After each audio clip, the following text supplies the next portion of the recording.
ఉత్తమ విద్యే లక్ష్యంగా ఐఐటిని తీర్చిదిద్దుతాం. రాష్ట్ర పంచాయతీ రాజ్, గ్రామీణాభివృద్ధి, ఆర్.డబ్ల్యూ.ఎస్. మహిళా, శిశు సంక్షేమ శాఖ మంత్రి ధనసరి అనసూయ సీతక్క స్వాగతం పలికిన జిల్లా collector Abhilasha Abhinav, SP Janaki Sharmila, VC professor Govardhana శుక్రవారం నిర్మల్ జిల్లా పర్యటనలో భాగంగా ఆర్జీయుకేటీ బాసరను మంత్రి సందర్శించారు. క్యాంపస్కు చేరుకున్న మంత్రికి జిల్లా కలెక్టర్, ఎస్పీ, వైస్ ఛాన్సలర్, విద్యార్థులు పూల మొక్కలను అందించి స్వాగతం పలికారు. అనంతరం మంత్రి పోలీసుల గౌరవ వందనం స్వీకరించారు. విద్యార్థుల అభిప్రాయాలను మంత్రి అడిగి తెలుసుకున్నారు.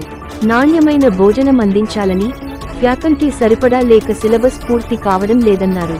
స్టూడెంట్స్ కమిటీ ఏర్పాటు చేయాలని, అమ్మాయిల కోసం గైనకాలజిస్ట్ను ప్రత్యేకంగా ఇక్కడే ఉంచాలని కోరారు. స్కాలర్షిప్స్ లేక సర్టిఫికెట్స్ తీసుకోలేకపోతున్నామని తెలిపారు. ఇంజనీర్ విద్యార్థులకు ల్యాప్టాప్లు, ఇంటర్నెట్ సదుపాయం, వైఫై, లైబ్రరీలో వివిధ కంప్యూటేషన్ పుస్తకాలు. అనంతరం మంత్రి మాట్లాడుతూ, ఉత్తమ విద్యే లక్ష్యంగా ఐఐటి తీర్చిదిద్దేందుకు రాష్ట్ర ప్రభుత్వం పటిష్ట చర్యలు తీసుకుంటుందని తెలిపారు.